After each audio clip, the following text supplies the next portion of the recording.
এই পাঁচটা লক্ষণে কৈ লৰাই হ'ব। এটা লক্ষণো যদি মিলে তেন্তে 101% লৰাই হ'ব। নমস্কাৰ বন্ধু বান্ধৱীসকল, আপোনালোকক মোৰ চেনেল অসমীয়াত ঘৰুৱা দিহা বাই চন্দ্ৰকলালৈ স্বাগতম জনালোঁ। বন্ধু বান্ধৱীসকল, আজিৰ এই প্ৰেগনেঞ্চিৰ ভিডিঅ'টিত মই এনেকুৱা পাঁচটা লক্ষণৰ বিষয়ে ক'ম, যিটো গৰ্ভৱতী মহিলাৰ গাত বা শৰীৰত দেখা যায় তেন্তে জানিব যে গৰ্ভত থকা শিশু এজন ল'ৰা হয় বুলি। ঠিক আছে বন্ধু বান্ধৱীসকল, ভিডিঅ'টি আৰম্ভ কৰাৰ আগতে যদি আপোনালোকে মোৰ চেনেললৈ নতুন হয় তেন্তে মোৰ চেনেলটো ছাবস্ক্ৰাইব কৰি তাৰে ওচৰত থকা ন'টিফিকেশ্যন বেলখন প্ৰেছ কৰি অল কৰি থৈ দিব, যাতে মই আগলৈ এনেকুৱা প্ৰেগনেঞ্চি ৰিলেটেড ভিডিঅ' আনিলে আপোনালোকে প্ৰথমতে ন'টিফিকেশ্যন পাই যায়। আৰু যদি আপোনালোকক মোৰ এই ভিডিঅ'টি ভাল লাগে তেন্তে এটা লাইক কৰিব, লগতে বন্ধুবৰ্গলৈ শ্বেয়াৰ কৰিব। ঠিক আছে, তেন্তে আহক এতিয়া আমি ভিডিঅ' আৰম্ভ কৰোঁ।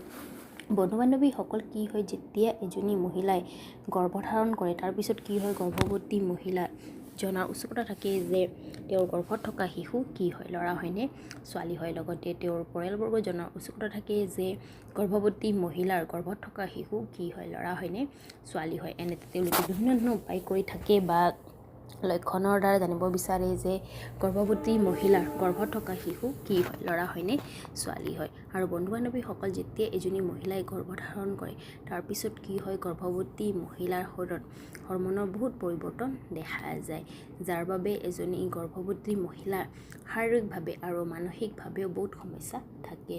আৰু বন্ধু বান্ধৱীসকল, এইখিনিতে মই আপোনালোকক কৈ দিওঁ যে মোৰ চেনেল কোনো লিংগ ভেদভাৱক ছাপোৰ্ট নকৰে। মই ভিডিঅ' বনোৱাৰ উদ্দেশ্য এইটোৱেই যে কিছুমান গৰ্ভৱতী মহিলাৰ যিটো জনাৰ উৎসুকতা, সেই উৎসুকতা কম কৰাৰ কাৰণে মই ভিডিঅ' বনাওঁ, বাকী মোৰ একো উদ্দেশ্য নাই।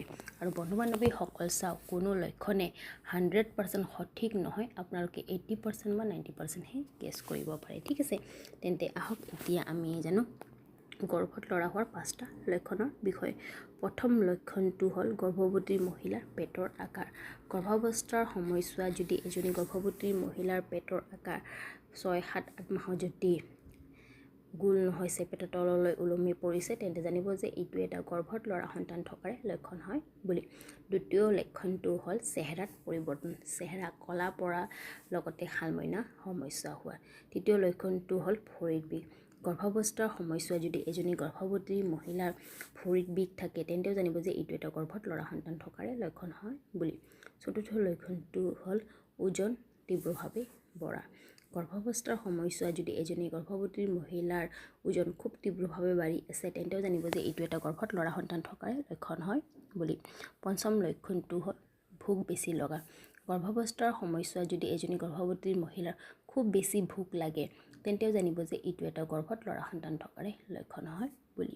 গতিকে বন্ধু বান্ধৱীসকল, এয়া আছিলে গৰ্ভত ল'ৰা হোৱাৰ পাঁচটা লক্ষণৰ বিষয়ে। যদি আপোনালোকক মোৰ এই ভিডিঅ'টিৰ জানকাৰী ভাল লাগিছে তেন্তে মোৰ ভিডিঅ'টি লাইক, শ্বেয়াৰ আৰু কমেণ্ট কৰি জনাব। ঠিক আছে, ধন্যবাদ।